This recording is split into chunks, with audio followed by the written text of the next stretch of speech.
Assalamualaikum warahmatullahi wabarakatuh. Halo anak-anakku kelas 6 dimanapun kalian berada. Berjumpa lagi dengan saya Pak Mono. Pada kesempatan kali ini saya akan menjelaskan rangkuman tematik kelas 6 pada tema 4 subtema 1. Ada 5 muatan pada video pembelajaran ini. Yang pertama adalah PPKN tentang keberagaman. Yang kedua bahasa Indonesia tentang teks eksplanasi ilmiah. Yang ketiga ada IPA tentang pembangkit tenaga listrik. Yang keempat ada IPS tentang modernisasi dan yang kelima SPDP tentang reklame. Sebelum kita mulai, jangan lupa berdoa dulu ya. Oke, kita masuk pada pelajaran PPKN tentang keberagaman sosial dan budaya. Jadi, ada berbagai bentuk keragaman sosial budaya di Indonesia. Di antaranya adalah ada keragaman suku bangsa, keragaman bahasa, keragaman rumah adat, keragaman pakaian tradisional, dan keragaman makanan tradisional. Nah, sekarang coba kalian sebutkan 3 contoh masing-masing dari keragaman tersebut. Oke, sekarang contoh keragaman sosial suku bangsa. Jadi ada suku Jawa yang ada di Pulau Jawa, suku Sunda di Pulau Jawa juga, suku Melayu ada di Pulau Sumatera dan Kalimantan, suku Betawi ada di Pulau Jawa, suku Madura ada di Pulau Madura, suku Minangkabau di Pulau Sumatera, suku Bugis di Pulau Sulawesi, suku Bali di Pulau Bali, dan suku Dayak dari Pulau Kalimantan. Berikutnya adalah contoh keragaman bahasa. Nah, bahasa Jawa biasanya dipakai di Jawa Tengah dan Jawa Timur. Bahasa Sunda dipakai di Jawa Barat, bahasa Madura dari Madura, bahasa Betawi di DKI Jakarta, bahasa Batak dari Sumatera Utara, dan bahasa Minangkabau dari Sumatera Barat. Nah, kalau di daerah kalian pakai bahasa yang mana ya? Dan bahasa yang menyatukan kita adalah bahasa Indonesia. Oke, berikutnya contoh keragaman rumah adat. Nah, ini ada rumah adat Tongkonan. Rumah adat ini berasal dari Provinsi Sulawesi Selatan. Berikutnya ada rumah Balai Batak Toba ya. Ini dari Sumatera Utara. Kemudian ada rumah Gadang dari Sumatera Barat. Ada rumah Aceh dari Nangro Aceh Darussalam dan rumah Joglo ini dari Jawa Tengah. Kalau di daerah kalian, rumah adat namanya apa ya? Oke, berikutnya kita masuk pada keragaman ekonomi. Nah, jadi keberagaman jenis pekerjaan. Di antaranya adalah ada yang bekerja sebagai petani, polisi, pedagang, guru, dan lain sebagainya. Kemudian ada keberagaman peternakan. Ada yang ternak ayam, bebek, kambing, sapi, dan lain sebagainya. Kemudian lagi ada keberagaman perikanan. Nah, di antaranya ada yang nelayan, petani ikan atau petani tambak ya.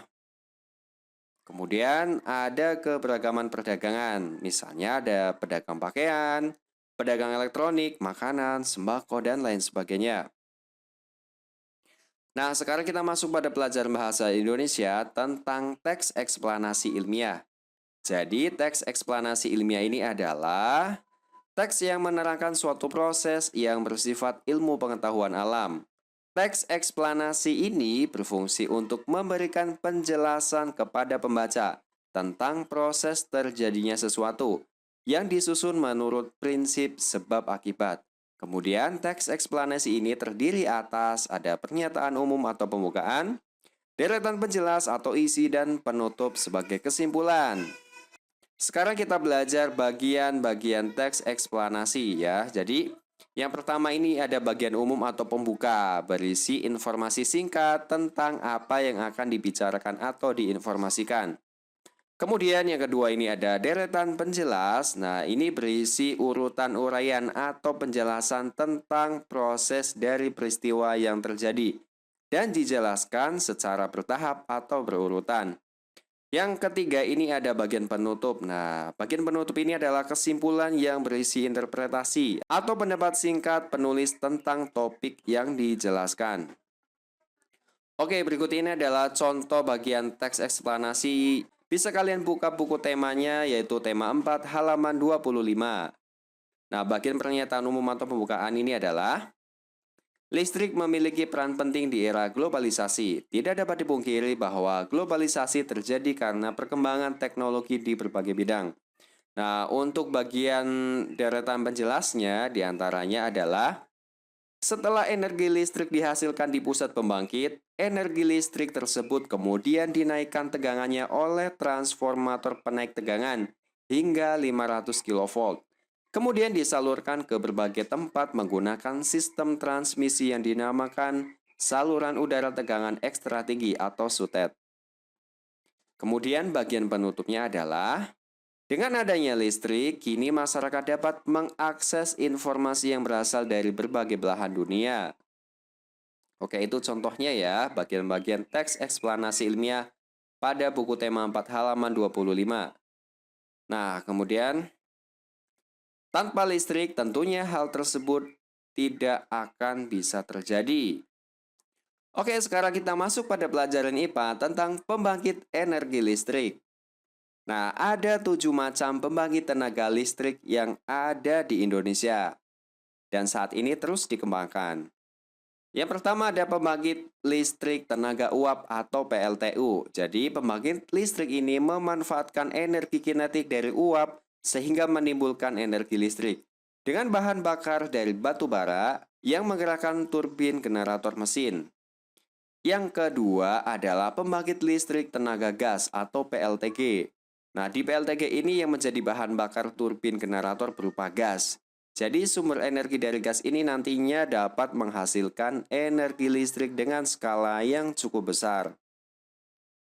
Kemudian, yang ketiga, pembangkit listrik tenaga diesel. Nah, bahan bakar pembangkit ini berasal dari mesin diesel, sehingga energi yang dihasilkannya hanya dalam skala kecil.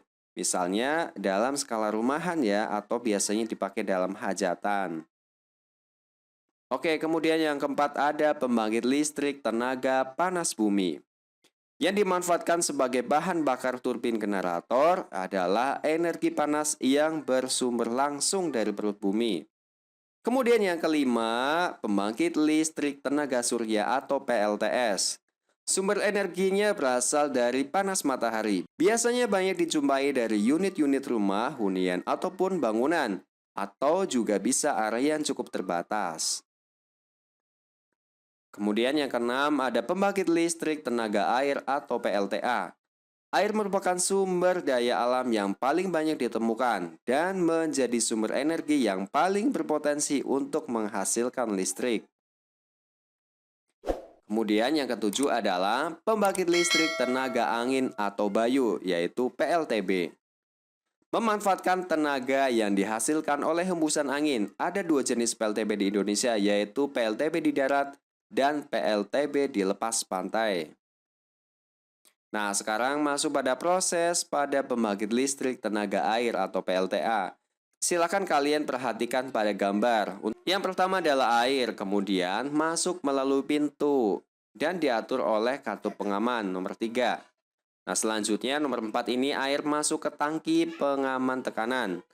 Yang kelima, air ada di dalam pipa pesat. Kemudian mengalirkan dan mengarahkan ke air turbin melalui katup pengatur tekanan pada nomor 6.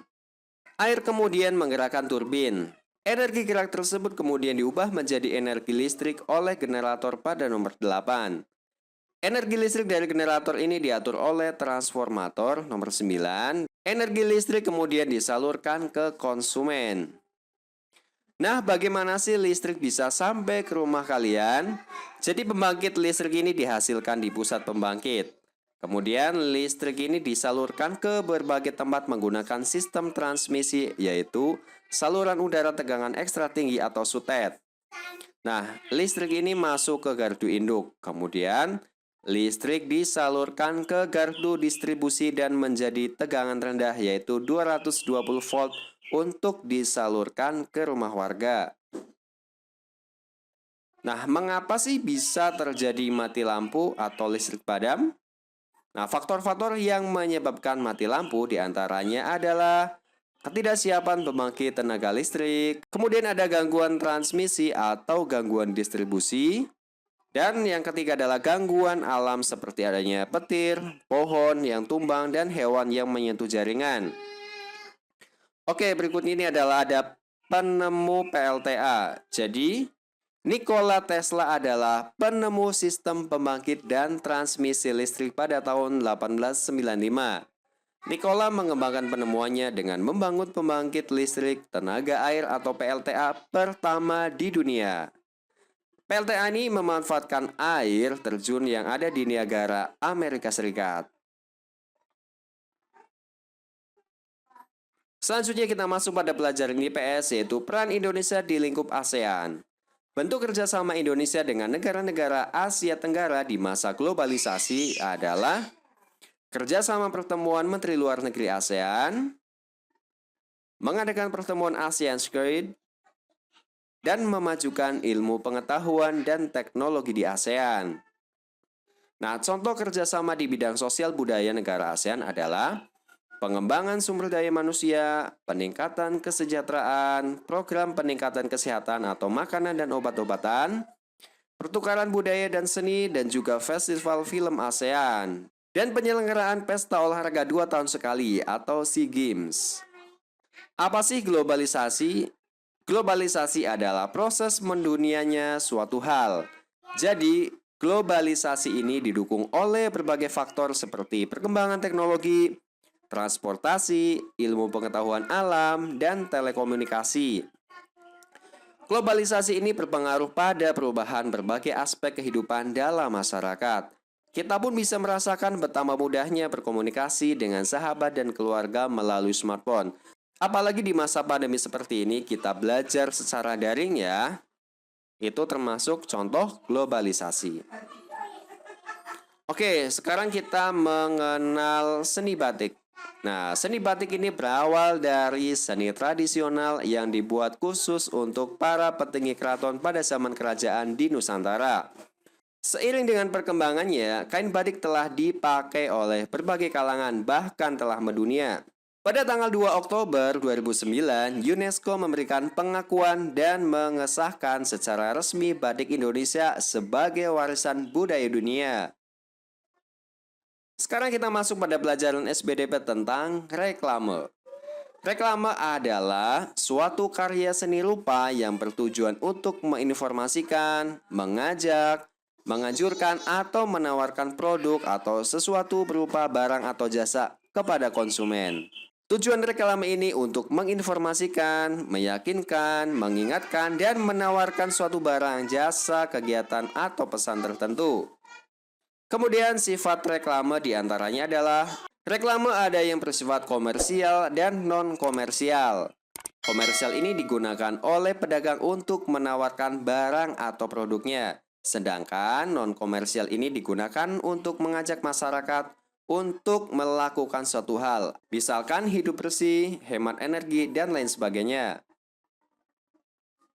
Nah, jenis-jenis reklame diantaranya adalah poster, iklan, plakat, spanduk, selebaran, baliho, dan buklet. Oke, ciri-ciri reklame yang baik diantaranya adalah reklame dibuat menarik sehingga pembaca ingin mengikuti anjuran atau membeli barang yang ditawarkan. Slogannya jelas dan mudah dimengerti. Bahasanya baik dan menarik dengan ukuran huruf yang sesuai. Kemudian ada ilustrasi menarik dan mudah diingat. Dan yang terakhir adalah tata letak gambar dan tulisannya juga baik.